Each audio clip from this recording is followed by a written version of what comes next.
So now, please let me introduce you to today's speakers or presenters.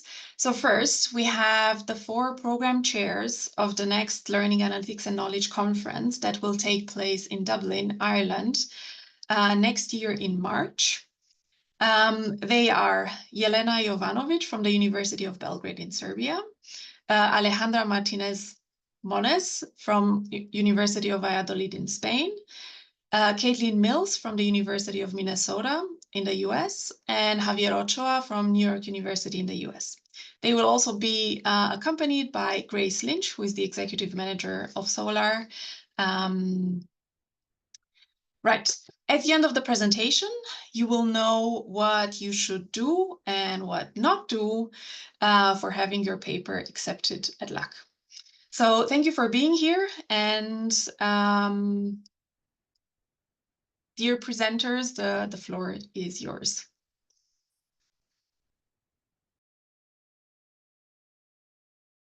We cannot hear you. Sorry, thank you.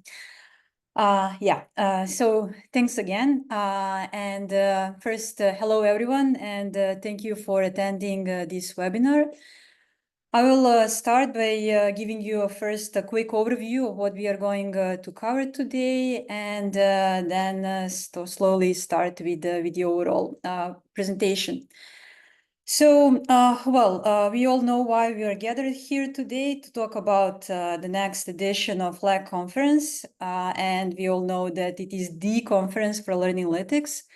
That is the most important conference in the field.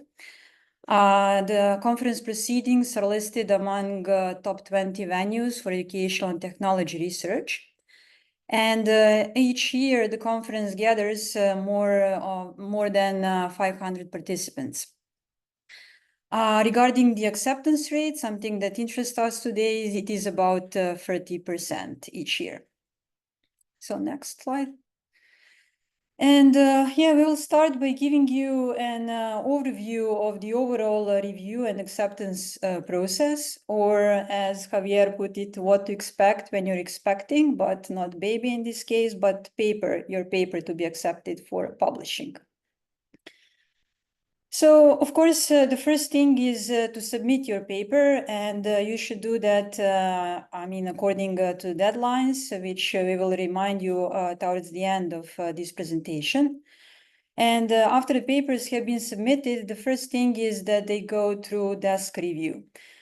This means that the 4 of us, PC chairs, we are going to do a quick check of the papers if they meet some basic requirements, and I will shortly cover what those basic requirements are so that you know what to expect. Those papers that pass this first phase, and a large majority of papers do pass, they are then sent to reviewers, and our aim is to have each paper reviewed by 3 reviewers. Reviewers have about 3 to 4 weeks to complete this task, and after that, the reviews are sent back to authors. And this is then authors have about 1 week to check the reviews, to read them thoroughly, and to check if there are any kind of mistakes that reviewers might have made while reading and processing their papers. If something like that happens, it's not a usual thing, but it might happen, then authors have a chance to do rebuttal. And we will later tell you more about the rebuttal and when you should prepare a rebuttal and when it's not needed. After that, reviews and optional rebuttals are sent to senior reviewers who do the meta review. So they will check the reviews, they will check rebuttals if they are submitted by authors, and they will make an overall recommendation regarding whether they suggest accepting the paper or not. Then again, we as PC chairs gather and go through all meta reviews, recommendations made by senior reviewers in their meta reviews and make final decisions. For those papers that are accepted, the authors are expected to prepare camera-ready version This means that the version of paper that was submitted should be further amended considering the reviewer's comments. Typically, those are minor revisions that are done in this phase when preparing your camera-ready version. The next step is to do the registration. I mean, at least one co-author has to be registered for the conference. And also there will be some, let's say, paperwork regarding publication rights. This is something that ACM will be either directly will get an email from ACM or it will be through us. And there is also one novelty from the ACM side. It's called ACM Open Access Policy. Again, something that we'll cover later on during this presentation. And when all those steps are completed, you will have your paper published in LAK proceedings. Okay, next. Yeah, I mentioned that the first phase that submitted papers go through is desk check. And there are a couple of things that we are checking during this desk check. And there are a couple of really simple rules that you should follow in order not to have your paper rejected in this phase. So the first thing is to use the template. So at the LAK homepage, you will find the call for papers and submission guidelines. And there in the submission guidelines, you will have links to download ACM proceeding paper templates, either in Word or LaTeX, whichever you prefer, and you should follow the template and strictly follow it. Next. Another important thing is to blind your paper. So the review process is double-blinded, meaning that reviewers do not know who you are and you do not know who your reviewers are. And for reviewers not to know who you are, you should not only exclude your names and the names of all your co-authors, also exclude affiliations, but also consider some things that people tend, let's say, not to pay maybe attention to. For example, if you have developed a certain tool that you want to present in your paper, and you should avoid having the name of the tool, in some screenshots that you're presenting. Or, for example, if you're showing some screenshots of learning management system that is adopted at your university, and there is some logo of your university on those screenshots, again, that should be somehow removed, blurred, or in some other way removed from the screenshot. Also, when you're referring to your previous work, sometimes you need to refer to some previous work that you have done or your colleagues have done. What you should avoid are statements like, in our previous papers, in our previous work, we have demonstrated this and that, and then in brackets, you put a reference to your paper. Instead of that, you should make a phrase of a statement of the kind, in their previous work, these authors have shown this and that. So referring to the previous work as not your previous work, but some previous work. And things like that should be considered. Okay, next. And the simple rule is respect page limit. So it is 16 pages for full papers, 10 pages for short research papers, and for the other paper categories, you can find those page limits in the call for papers. And also consider that references are included in these limits. If there are some things like programming code or some, instruments that you have used or some other materials that you consider is very important for the review, you can make it available for review by publishing it in an open access repository, such as GitHub or some other kind of repository publicly available, and then include a link in your paper.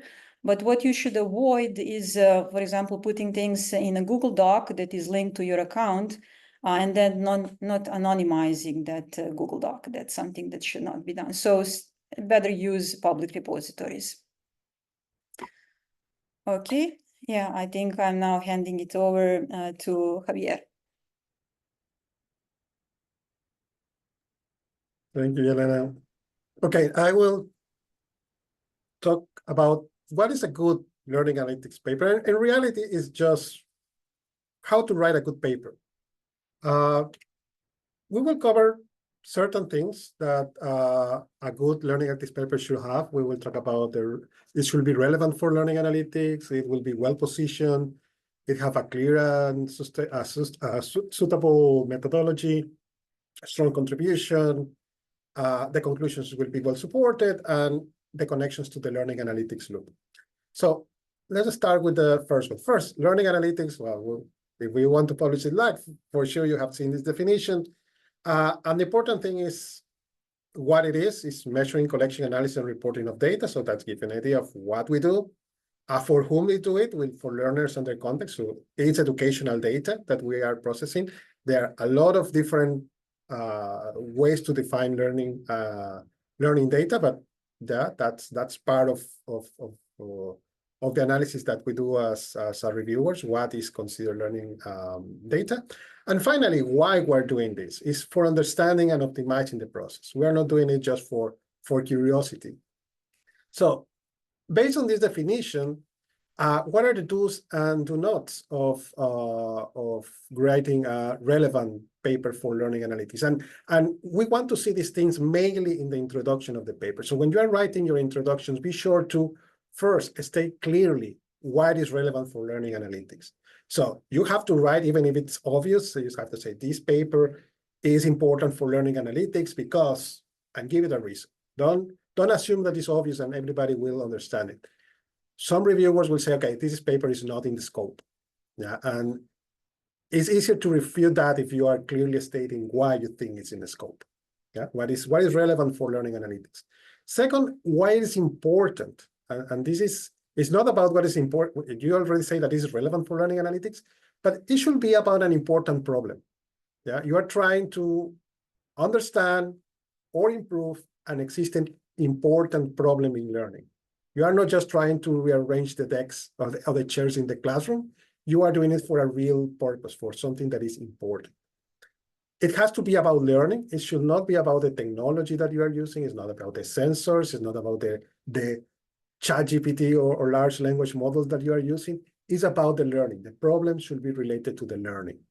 And there should be a data aspect to it. So what is the data that you are using? All of that has to be described in the introduction. How will help us understand learning? Remember why we're doing this: to understand learning or to improve learning processes. So again, make it clear. So to say this paper will help us better understand this problem in learning. This paper will help us improve this problem in learning. So again, don't go directly into the nitty-gritty of your problem. Let's say, oh, we will take this log file and we will. No, why you are doing this, why it is important, why it is relevant. That's what the introduction is about. Yeah, you should really explain to the reviewers and to the readers what with your work is important and relevant for the community. Second part is about the learning analytics cycle. This idea that what makes learning analytics somewhat unique among the educational research field is that we present the data back to stakeholders. It's not just research data. We are trying to present this data back to people so that people, these relevant stakeholders, teachers, students, administrators, advisors, could make something, to create an intervention that affect the process. Yeah, it's not just about, well, not every learning analytics paper had to do all these things. It has to be inserted somewhere in this cycle. So you should try to tell the reviewer where this work that you are doing fits. For example, is part of collecting data more efficiently. It's about generating different type of metrics. It's about creating an intervention. It's about how to measure what the learners are doing, how to capture in data in different ways. Yeah, and what happens after you of what you're doing. So you are designing this metric, how these metrics will be used for an intervention. If you are talking about how to capture different types of data, try to explain this data could then be used to do this type of things. So try to connect yourself inside this cycle. Yeah, don't talk just about your specific thing, saying, okay, I'm doing this. without thinking, okay, and how it could be used later. Yeah, how it could be used for an intervention.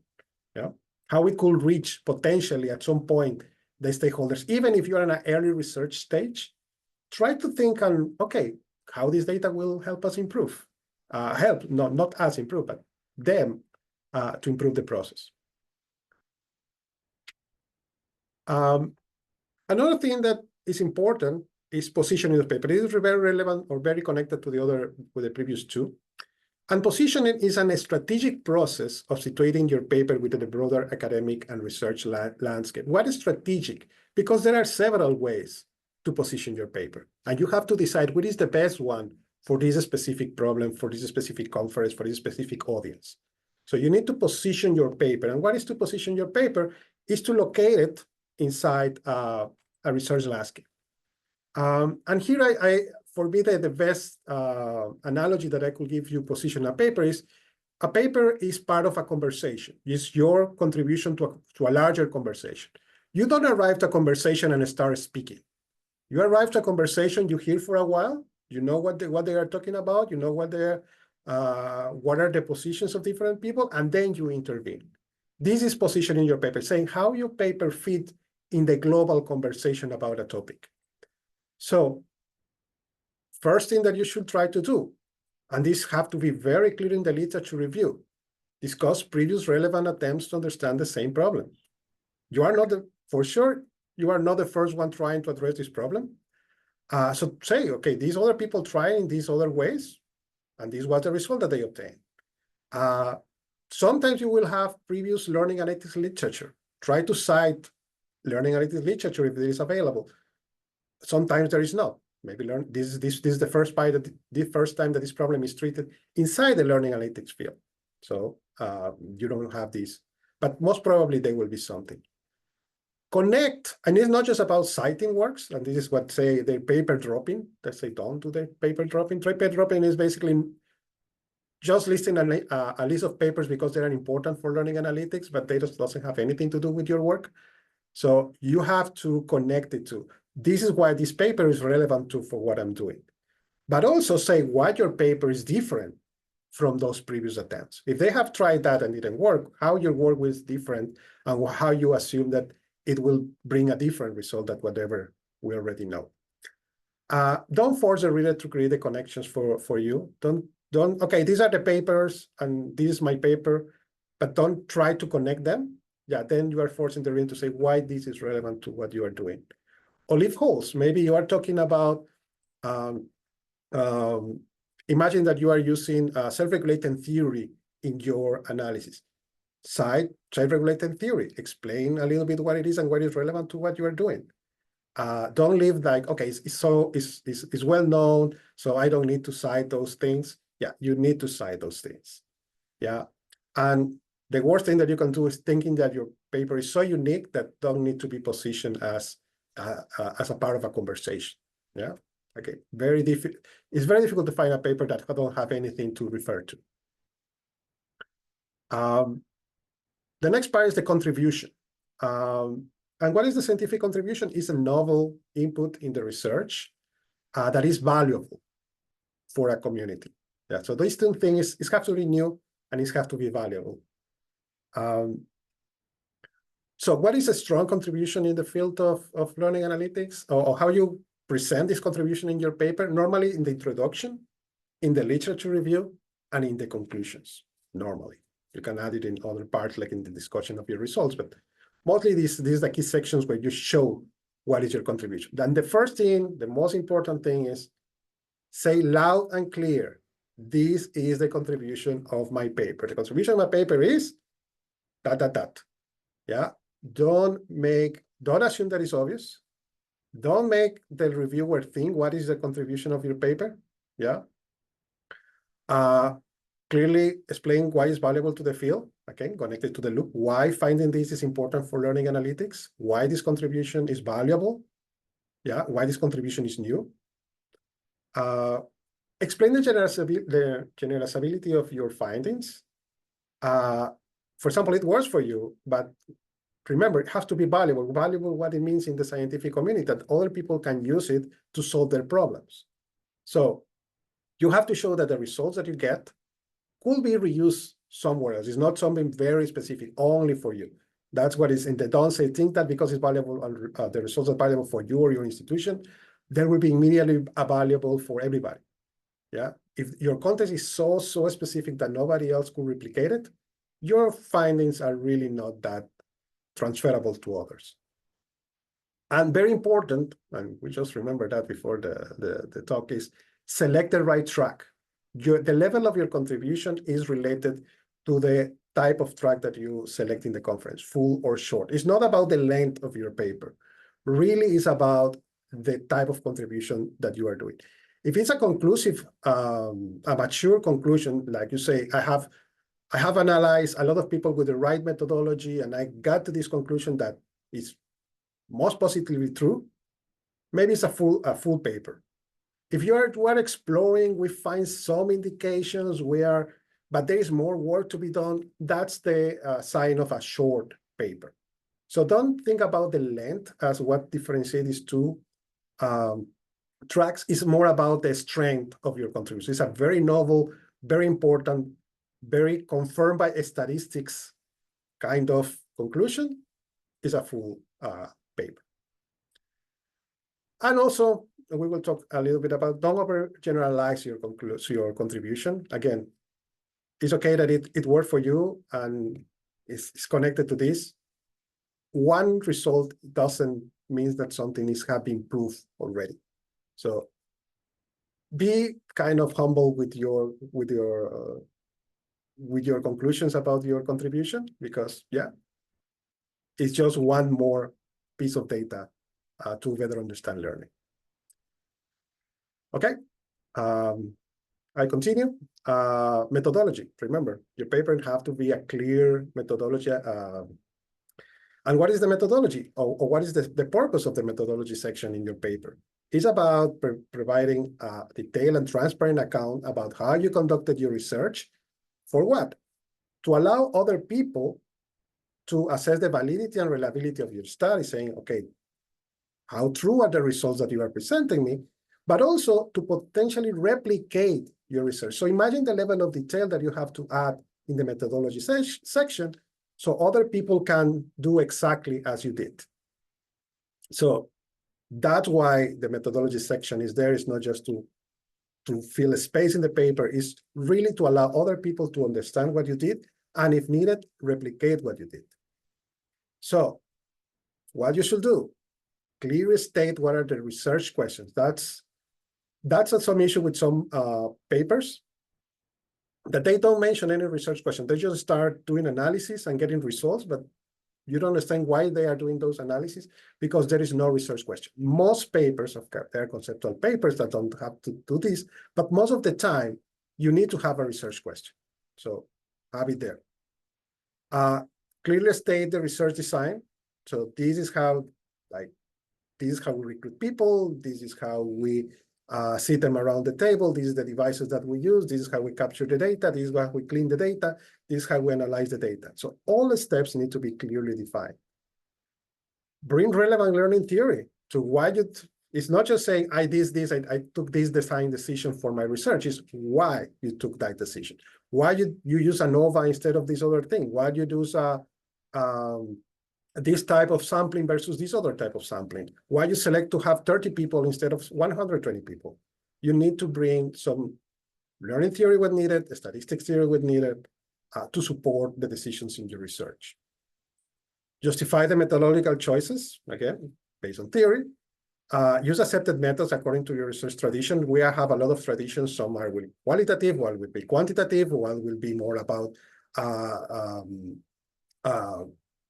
design-based research. They use different methods. We accept all of them, but you need to clearly explain which one you are using and why you're using it.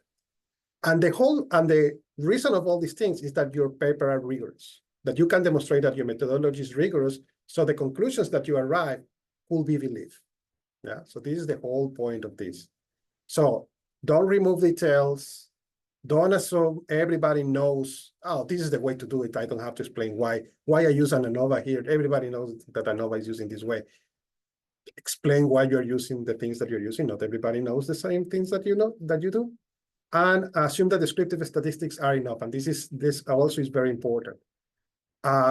While learning analytics descriptive analytics are very important in what we do in a paper, for example, presenting this descriptive analytics to people.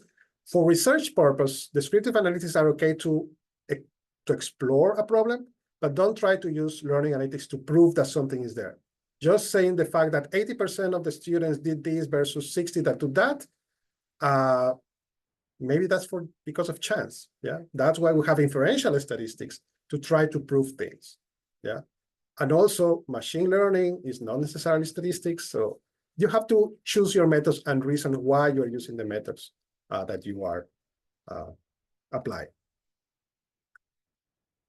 The discussion. This, I think, is the most important part in a paper, that sometimes people reduce it to 2 paragraphs, and you should be careful not to do this. This is where you interpret the results. Remember, numbers don't talk by themselves. You need to create a narrative behind the numbers that you obtain.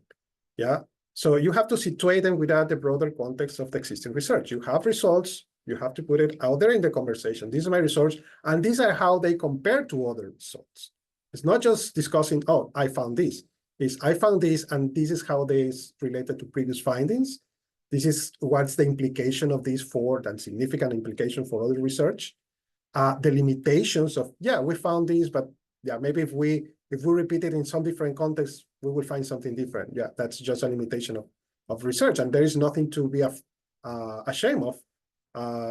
Yeah, all experiments have limitations, so be clear, be frontal, because this will help reviewers saying, oh, you know that this is a problem in your research. Yeah, all research have problems, so but you know that this is, they don't have to tell you, oh, but you forgot to mention that this is a problem with your research. Yeah, and okay, this is where you draw conclusions and suggest future directions for research. So again, what I said, do compare and contrast with other. There should be a lot of, if you want a rule of thumb, there should be a lot of citations in your discussion section. Yeah, because you are citing the words of others and comparing with yours. A discussion section that doesn't have citations is a little bit suspicious. Clearly explain how your results support the conclusions. Yeah, that's important, because don't make this, yeah, in the don't say, okay, if the conclusions are not fully supported by the study findings, don't create narrative that doesn't exist. Address other possible interpretations. Things, especially with numbers, you can interpret it in several ways if you don't have qualitative data to support the right interpretation out of the stakeholders. So mention that you can interpret this, but also other possible interpretations are, yeah, don't wait for the reviewers to say this to you. Address the limitations. Again, don't wait for the reviewers to address your limitations, and explain the importance of your result without exaggerating, of course. Yeah, again, don't assume that results, the numbers that you get, are self-explanatory. You always need to explain them. Don't mention other explanations. Include narratives that are not supported by the data. Maybe you have an hypothesis, but it's not demonstrated by the data. Sorry, wait for another paper to add that hypothesis, because it's not there. Yeah. Okay, I think those are the main things. Sorry for this tirade. We will leave you this presentation so you can go a little bit more in detail with all of this. But yeah, now let's go to Kathleen. Okay, Yeah, sorry. thanks, Javier. Also, I'm sorry if you hear my dogs barking in the background. I tried to get them to be quiet, but so the last part here about the actual paper writing is just talking a little bit about the rebuttal process, which for those of you who haven't submitted to LAK before, so this part would come after you get your initial reviews. There will be a short window that you have a chance to offer a rebuttal, which is 500 words. That's sort of like broadly defined, you know, kind of people think of it as like a response to the reviews. And if we can go forward one slide. It's not like a traditional journal response to reviews though. So we just want to be clear about this rebuttal part, because in some ways it can often be confusing. So just a little bit of clarity on that.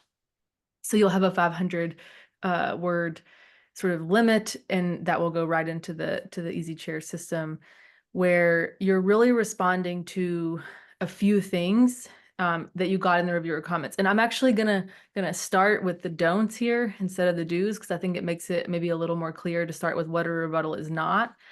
And unlike a response to reviewers, you're not responding and sort of like justifying your actions and in a way that you're disagreeing and say, no, wait, here's what you didn't understand about my paper, in a way that's like more argumentative and opinion based. It's really about clearing up like factual things that may have been misunderstood. The other thing that it's not is sort of like a promise to revise the paper. So the rebuttal is not a revision or here's what I will do to sort of address your comments. It's really about factual mistakes, not just difference of opinions, as the slide says, and questions. So a reviewer may ask a question and say like, oh, I didn't really catch if you're, maybe you left out some demographic information that would be helpful to understand, the population that you studied. Those types of things, you're welcome to say like, here's what, sort of clarifying a question that the reviewer asks. Oftentimes the reviewers may ask very specific questions, and then you would be, obviously free to respond to those.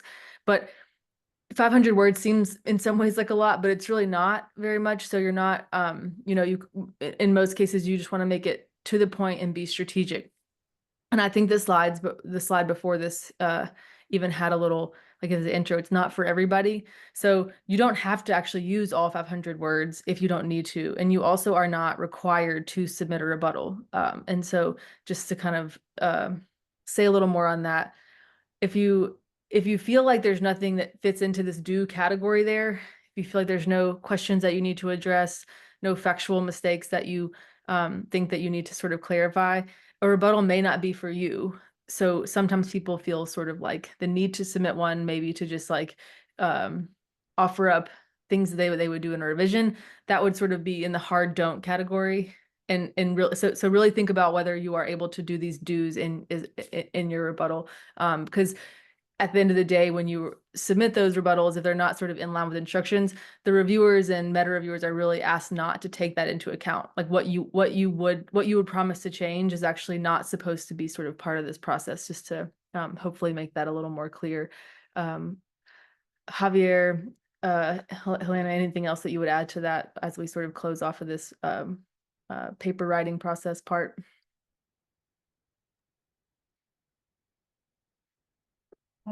No, nothing from my side. Maybe later on when we go into question parts, we get something that we didn't cover. Yeah, same. Okay. Now, now I think Grace, your turn. Great, thank you. Thank you, everyone. If you have previously published in LAK or have had your LAK paper accepted, that's great, congratulations. We have a new process from ACM, which is our publisher in the digital library, starting with LAK25, and that is ACM has made all of its publications now open access. Next slide, please. There's a variety of ways it's going to do that. Before, Solar organized, did everything, paid to ensure that everything was open access. Now, this year, or starting this year and then going forward, there are a number of steps that ACM is putting into place of where there's absolutely no fees attached to the publishing fee. So there are ACM open institutions. And if there's new institutions are being added daily, they've got a target.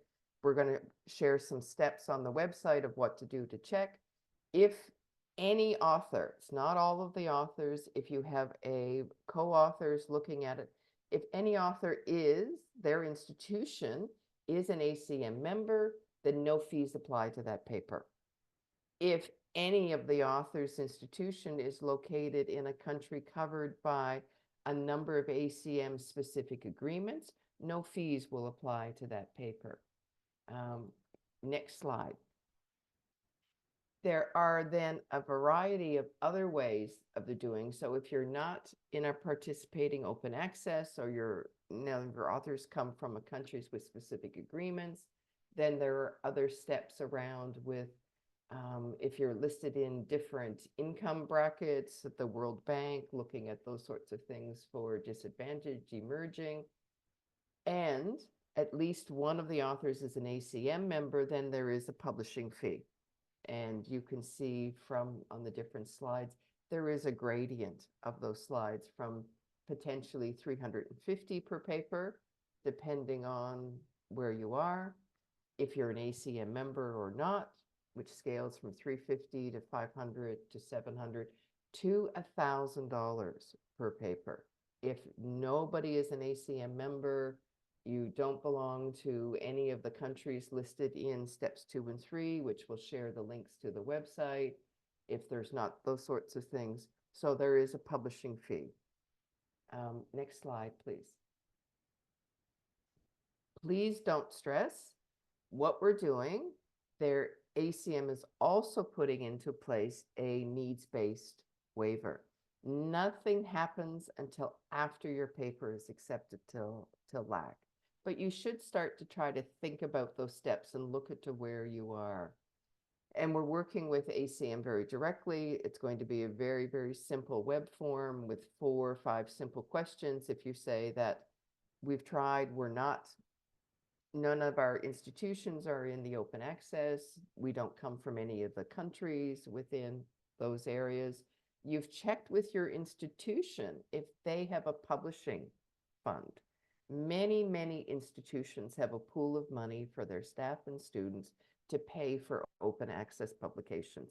It is a regular process, a regular fund that many institutions have had in place for years. You just may not know that. So you need to think about that. Solar will also assist. We're working with our inclusion working group of having, if you've already gone through all of the other 6 steps and to come through and there's still an issue, we still have another area for you potentially to be able to get support for publication funding. And as well, Solar is actively working on what we're going to do for LAK26 and beyond. So again, this is a new process that has come into place for LAK25. We're working very closely with ACM. Next slide, please. So again, following on with the do's and don'ts. So do please, before you submit your paper, as you're working on it, just look through the steps on the ACM Open Access Guidance page, which we've got a link to on the Solar website. We've got the link to it within the LAK website of be able to do it. Nicole has just popped that direct link into the chat so that you could grab it and look at it right there about the guidance. Talk to your institution and talk to your other co-authors. All you have to do is one of them has to have the funding and one has to have potentially to look around. Find out what your options are and plan ahead, because once your paper is accepted, there is a short window of how to go through to get your camera ready, to get the open access fee, looking at what you're doing. There is a very long payment plan again from ACM after, with 90 days after. So there's lots of options. Please continue writing your paper and planning for LAK25, and we hope to see the record submissions continue to grow. Don't wait till the last minute to see what your options are. Do some groundwork before, the same way of looking at what's possible, what you're going to do. Don't submit a needs-based waiver application before you're accepted. It will be rejected. It is only after your paper is accepted, you're getting ready to publish, because you'll have to provide evidence that it's going to be published. Don't stress over this new process. We're working very clearly to ensure that we will continue to support. Solar has been committed to making sure that all of the LAK proceedings are open access. We're looking at how in different ways we can work to ACM to continue to support our authors. Thank you. Thank you, Grace. Now, well, we have been talking for a while. We want to give you some time to think and reflect, and we have a small interactive activity. So now you will be the review, where I will be presenting you 3 different abstracts or part of papers, and I want you to go to a website and give ideas of why this is or is not a paper that could get published at LAK. So we will start with this abstract. So I will give you a moment to read. You can go when you finish reading and you have an idea. You can go to this website. In this website, you can add your own idea. It's just a brainstorming website. You can add your idea, or you can vote for any of the ideas that have been already published. So I will give you 3 minutes to go through it. I will add the link also in the chat. A second.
Okay. Whenever you're ready, and what you think is, if there is something wrong with the paper or something that, yeah, you will say, no, this is not a paper for LAK, or yes, it is. Go to the brainstorming side.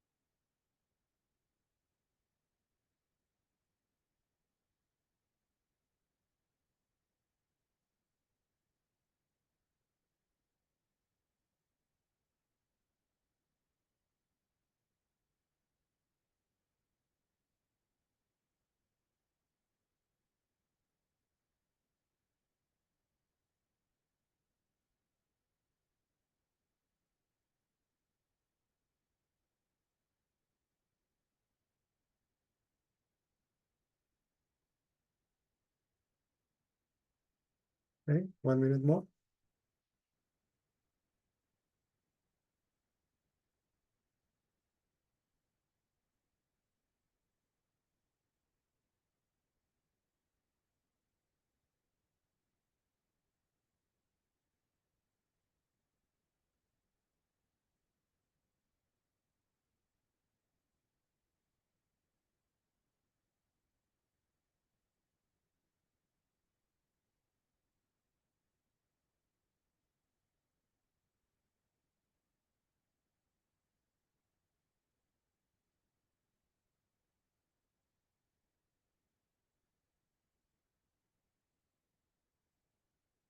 Okay, you all can see, I will just, I need to share my screen, but all you can see, I see that people say, the first one is the one is about, it's not about human learning.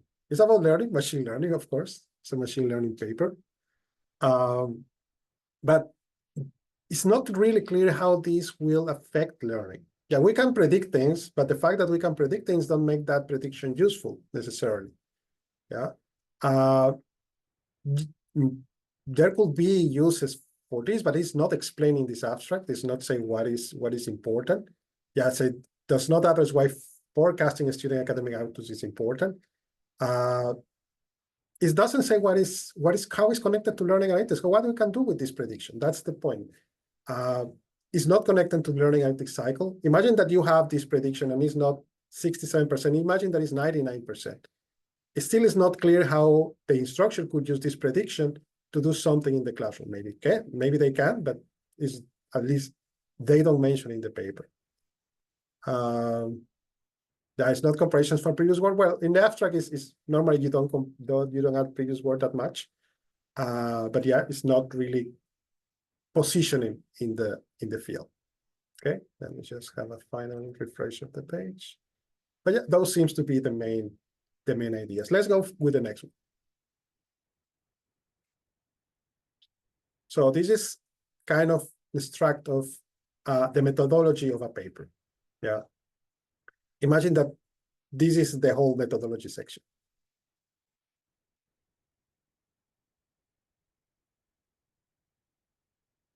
Again, like 3 minutes to read it and comment on it. I will add the link in the chat.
One more minute.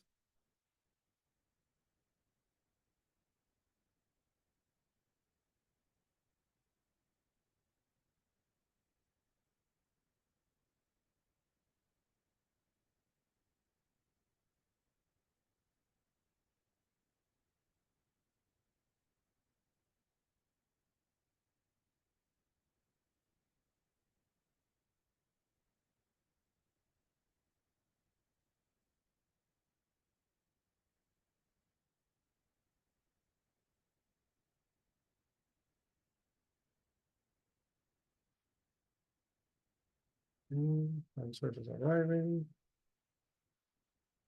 You can refresh the page to see other answers if you're ready to respond.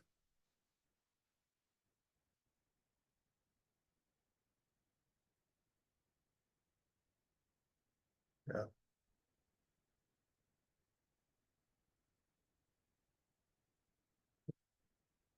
Okay, so yeah, most of you agree it's too vague to be useful. Yeah, of course, because of the space I have to cut, normally a methodology section will be longer, but don't be surprised of how many papers fail on this. They do not give a clear explanation of the methods that they use. First, in the moment that the reviewer start to ask questions, then you're already in bad territory.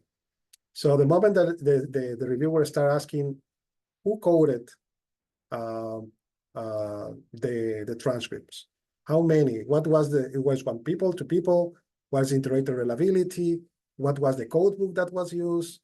The moment that the reviewer start asking questions, then they will start having doubts about your research. Yeah, they will not how to, if they will be able to judge the rigorousness of your work. Yeah, so in the answers that I have here, yeah, mixed method rigorosity, you cannot, there is no information about how you can compare, how you triangulate between qualitative and quantitative. It's too generic. What statistical analysis are you conducting? You're explaining. Yeah, all of these have to be very clear in your methodology section. Okay, finally, let's go with conclusions. Yeah, let's see this one. Let's have just 2 minutes to this one. Yeah, the link.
Okay, 1 minute.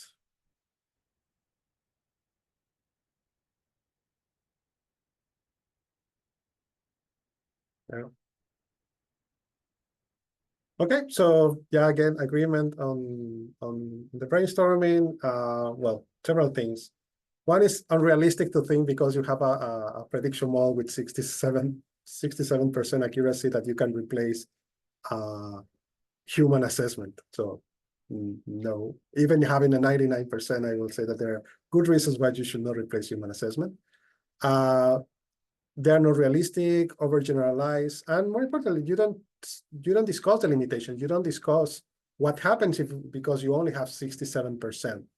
Yeah, there is no possible other interpretations of these results.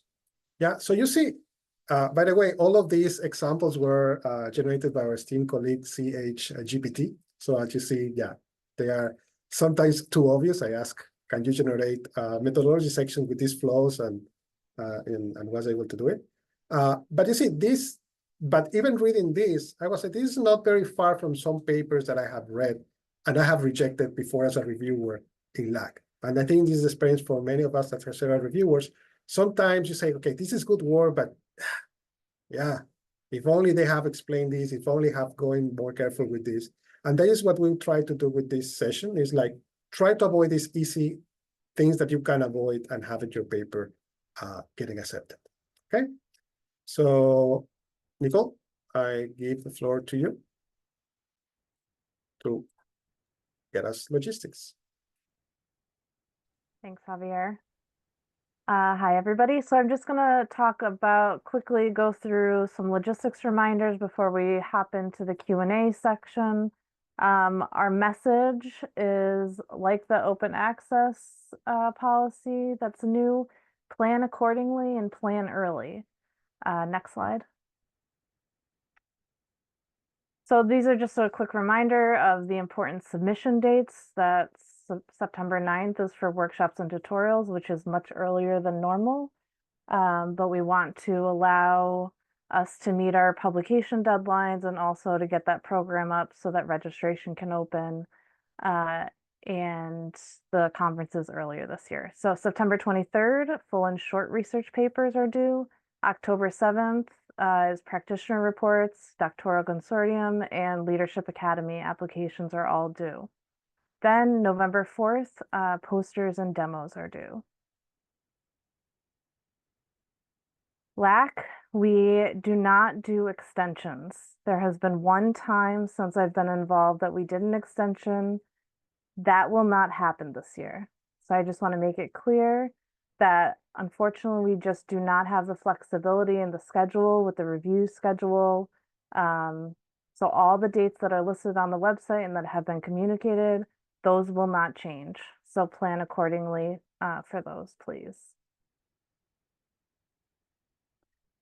Another thing for lodging, if you plan to attend LAK, if you plan to attend whether or not your paper gets accepted or rejected, I would suggest that you look into lodging well ahead of time.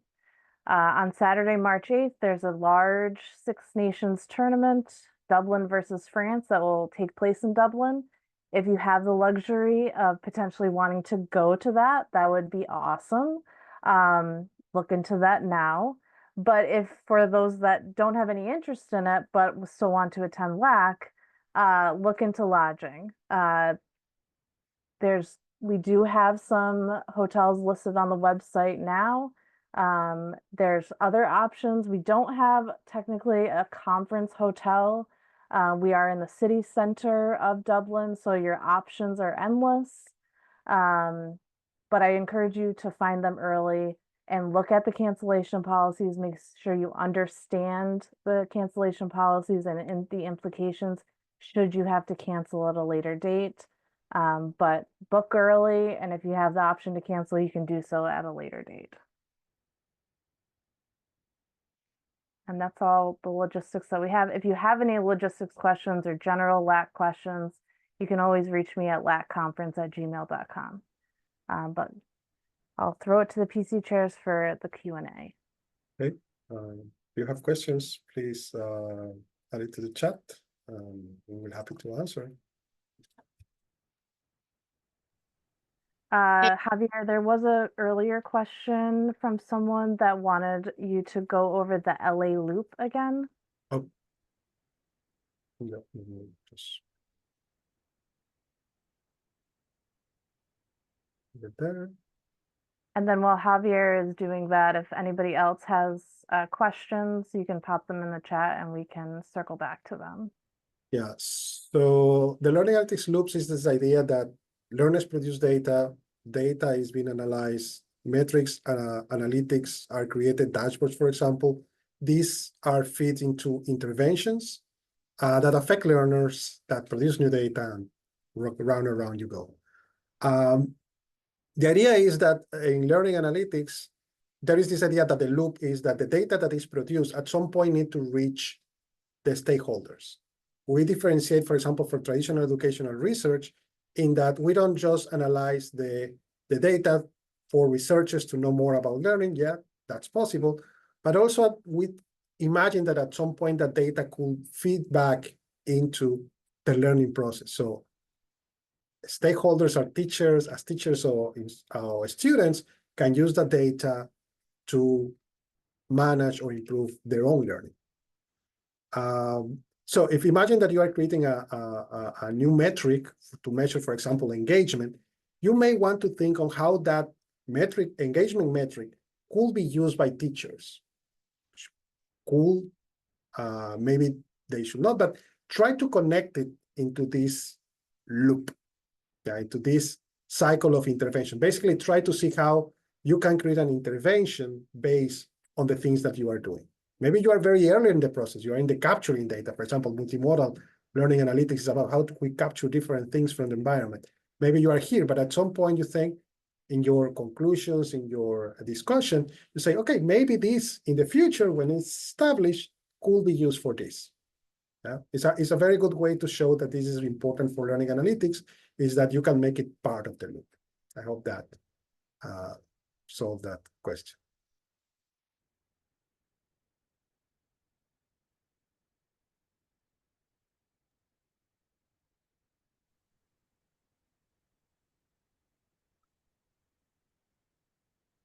So just staying with the LA loop question, could the focus be on educators or teachers or learning designers than learners as an orchestration tool?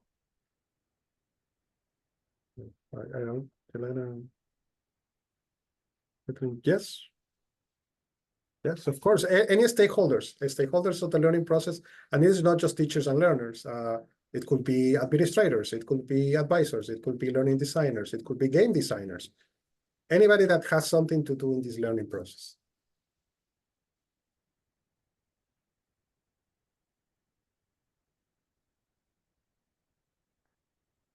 Okay, and then we have another question. For a well-positioned paper, how or where do we show how our paper fits in the conversation? Is it as simple as describing related works in the introduction?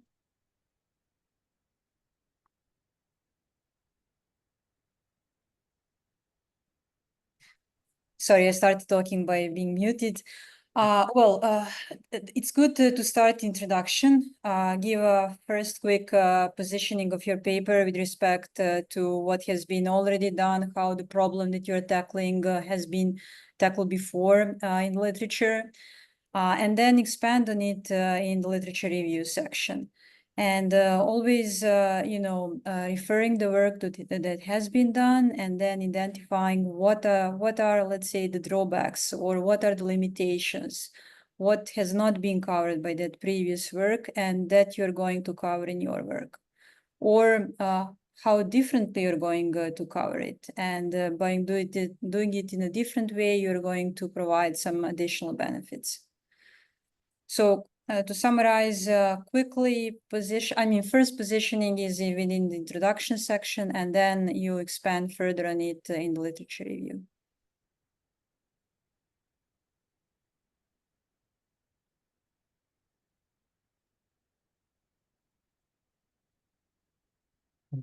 Yeah, let me share the slides just in the chat right now. Yes, the webinar recording will be shared on the YouTube playlist, and we'll send out a blast to everybody with that link, but it will be on the Solar YouTube channel shortly after. Did we address the other questions that we received in the Google form regarding the conceptual papers and the design science papers? You want to talk about Not that? yet.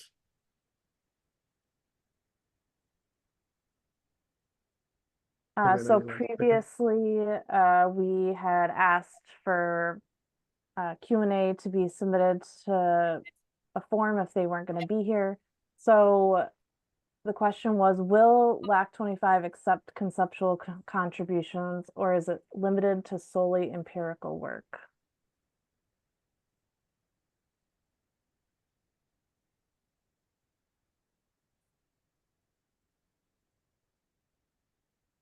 Okay, so what we have discussed this question before the webinar, and please, Javier and Kathleen, correct me if I'm wrong, but what we perceive is that this kind of paper can be submitted as a short paper.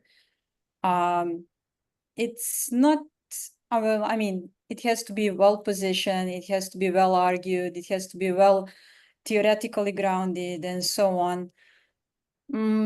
It's not very sure that it's going to be accepted, but if it really brings something new and novel and different, then it has a good chance. But for full research paper without empirical study, it's not very probable.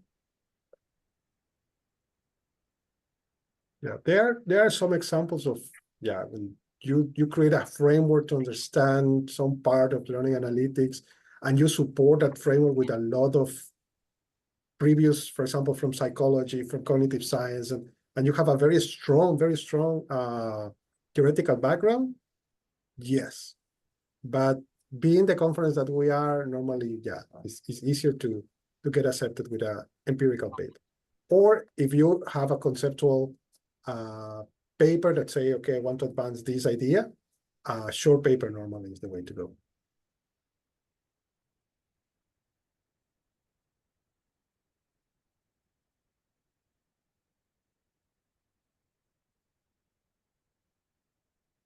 And would that be the same response as the design science research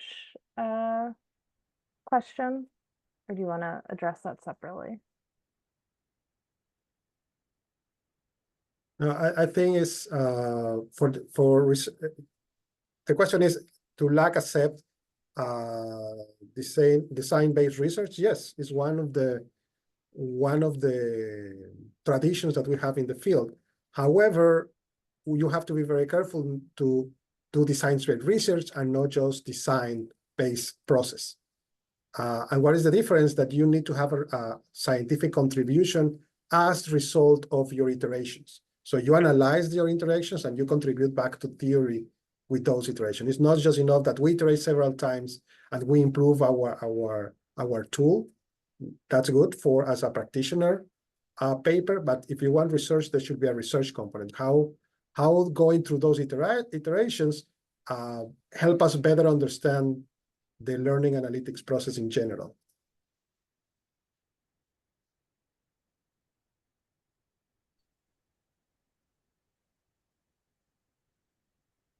Gerardo, you mentioned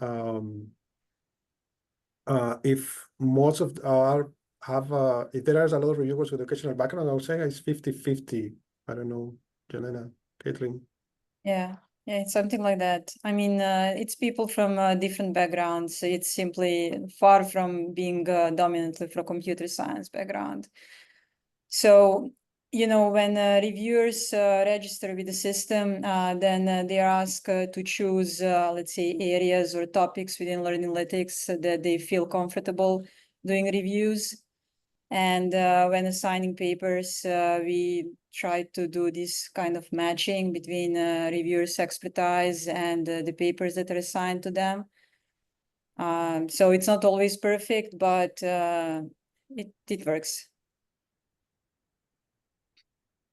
Yeah, I'll just add to that because I think that it's a really helpful question in terms of like who you're writing for. And I think that it can often be hard to write that way, but sometimes it's maybe helpful to imagine when you take your last pass of the paper, reading it from like a CS background, but also for non-technical experts who may be like, I'm in a department of educational psychology, for example, and many people in this space may not know like the ins and outs of a lot of the algorithms. So I think like to the extent that you are writing a technical paper, making it easy. And I think that's sort of like in general, one of the positive things about LAK is that it's actually quite interdisciplinary sort of in that space. So I think is to the extent possible, writing a paper that would be accessible to educators or people who are in non-technical fields.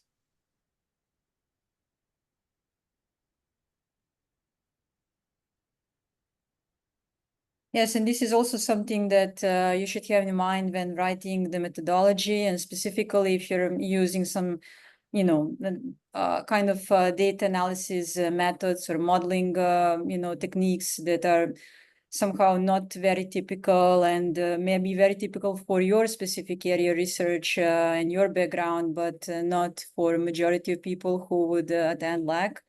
So to provide a kind of quick explanation of that method and why you have chosen it and where people can learn more about it, things like that. So not to assume that everyone would know those specific methods and techniques that you are well aware of.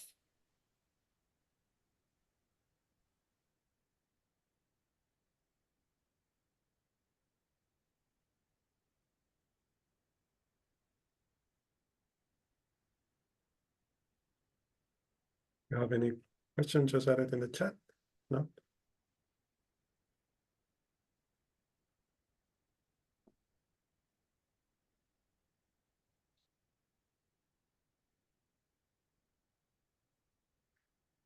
Okay, if nobody has any other questions, we'll go ahead and thank everybody for attending. If you do think of a question that's relevant, lakconference@gmail.com is always available, but we look forward to receiving all of your submissions starting September 9th with workshops and tutorials, and then the full and short research papers, which we've been talking about today, for September 23rd.